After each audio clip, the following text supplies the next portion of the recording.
Hello hi అండి, welcome to my channel. అందరూ ఎలా ఉన్నారు? నేనైతే చాలా బాగున్నానండి. అలాగే మీరు కూడా చాలా చాలా బాగుండాలని కోరుకుంటున్నాను. ఇది వచ్చేసి నిన్నటి వీడియో అన్నమాట. నేనైతే నిన్న మార్నింగ్ 4కే లేసానండి. ఎందుకు అంటే నాకు కొన్ని జాకెట్లు పంపకాలు ఉండే, అలాగే ఒక ఫాల్ చేతితో కుట్టేది ఉండే అన్నమాట. అందుకోసం అని చెప్పేసి మార్నింగ్ 4కి లేసి 6 వరకు అవి కుట్టుకుంటూ కూర్చున్నానండి. 6కి బయటకు వచ్చేసి ఇంటి దగ్గర కడిగి ముగ్గేసిన తర్వాత మళ్ళీ షాప్ కాడికి వెళ్ళి కడిగి ముగ్గేసి వచ్చేటప్పుడే పాల ప్యాకెట్ తీసుకొచ్చుకున్నానండి. వచ్చిన తర్వాత తోమె గిన్నెలు ఉంటే అవన్నీ బయటేసేసి నానబెట్టిన తర్వాత స్టవ్ అంతా నీట్గా తుడిచేసుకొని టీ పెట్టానండి. అలాగే మా బంగారి కోసం నీళ్లు పెట్టానన్నమాట. స్కూల్ టైం అవుతుంది కదా, స్నానం చేయాలని చెప్పేసి నీళ్లు పెట్టానండి. ఫస్ట్ టీ తాగిన తర్వాత మళ్ళీ ఒక బ్లౌజ్ ఉండే అండి పంపకంకి.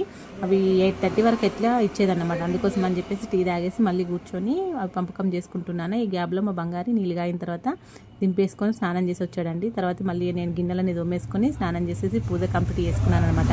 రోజు టిఫిన్ వచ్చేసి మా బంగారి కోసం ఉప్మా చేశానండి. కొంచెం తొందరగా అయిపోవాలి, నాకు కూడా ట్యూస్డే కాబట్టి స్నానం చేయండి, టిఫిన్ చేస్తే మళ్ళీ నేను తినను కదా అని చెప్పేసి కొంచెం టకటక్ చేసేసుకొని ఉప్మా చేశానండి. ఇటు మా బంగారికి ఉప్మా వేసి ఇచ్చేసి బయట కొబ్బరి కుడుకలకు చక్కెర అని చెప్పేసి ఆమె పిలుస్తూ ఉంటే, మొన్న దేవుని దగ్గర కొట్టిన కొబ్బరికాయలు ఉన్నాయండి ఇంట్లో, అవి తీసుకొని వెళ్ళి ఆమెకి ఇచ్చేసి నేను చక్కెర జోకించుకుంటూ ఉన్నానా. మా బంగారి అసలు వదిలేశాడన్నమాట ఉప్మా.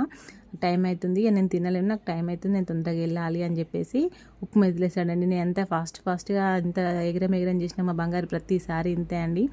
ఎంతో కొంత వదిలేయింది అయితే వటిగానే తెలియడన్నమాట. ఇన్నిసార్లు చెప్పినా కానీ ఖచ్చితంగా ఒక్క బుక్కను వదిలేయింది అయితే తనకైతే మనసున పట్టదండి. ఇదిగోండి కొబ్బరి కుడుకులకు చక్కెర అండి, తీసుకొచ్చి ఇంట్లో పెట్టాను అనమాట. ఏదో చిన్నగా నల్లగా కనిపిస్తూ ఉంటే అవన్నీ ఏరి తీసేసాను. అలాగే ఈరోజు లంచ్లోకి వచ్చేసి ఆలుగడ్డ కర్రీ చేశాను అనమాట. ఈ ఆలుగడ్డలు వచ్చేసి జనవరి 1 రోజు మటన్లో కోసం అని తీసుకొచ్చాడు కదండి, అవి కొన్ని తీసి పక్కకు పెట్టానన్నమాట. బాగా తీసుకొస్తే గన్నిగానం ఎందుకులే అని చెప్పేసి. అవి ఈ 4 రోజులలోనే మొలకలు వచ్చాయండి. మాకు భూమి ఉంటే మట్టి ఉంటే బాగుండు, అందులో పెట్టుకుందును అనేసి అనిపించింది. కాకపోతే అవన్నీ మొలకలని తీసేసి ఆలుగడ్డ కర్రీ అయితే చేశానన్నమాట లంచ్లోకి. ఆలుగడ్డ కర్రీ స్మెల్ అయితే సూపర్ వచ్చిందండి. టేస్ట్ కూడా చాలా బాగుంటుంది అనుకుంటా. నేను ఇక ఫాస్టింగ్ కదా, నేను మధ్యాహ్నం తినలేదన్నమాట. అందులోకి ఉల్లాకు, కొత్తిమీర, మెంతి, పుదీనా ఇవన్నీ వేసి వండానండి. చూస్తూ ఉంటేనే కర్రీ చాలా బాగా అనిపించింది. అలాగే నేను ఈవినింగ్ వచ్చేసి చిక్కుడుకాయ కూర వండుకున్నాను అనమాట. చిక్కుడుకాయలు నాకు చాలా ఇష్టం అండి. ఈ సీజన్లో చిక్కుడుకాయలు ఫుల్ వస్తాయి కదా, ఆ గింజలతోనే నేను కడుపు నిండా తింటాను అనమాట. అందుకోసం అని చెప్పేసి నేను సాయంత్రానికి వస్తే చిక్కుడుకాయ కూర వండుకున్నాను. అందుకోసం మధ్యాహ్నం చేసిన ఆలుగడ్డ కూర ఏం తీసుకోలేదన్నమాట. మామూలుగా అయితే ఎప్పుడైనా మధ్యాహ్నం కర్రీ చేస్తే తీసేసి పక్కకు పెట్టుకుంటాను అనమాట, మళ్ళీ సాయంత్రం ఏం చేయాలి అని చెప్పేసి. కాకపోతే ఇక చిక్కుడుకాయ కూర వేసుకోవాలి అనే ఆలోచనతో ఉన్నాం కాబట్టి నేను మధ్యాహ్నం కర్రీ ఏం తీసుకోలేదండి. ఈ రోజు మొత్తం ఫుల్ బిజీగా గడిచిందండి. ఒక 2 చీరల కొంగులైనా బ్లౌజులు పంపకాలు చేశాను, ఫుల్ బిజీగా అయిపోయిందన్నమాట. అసలు డే కొంచెం కూడా ఖాళీ లేకుండా అండి.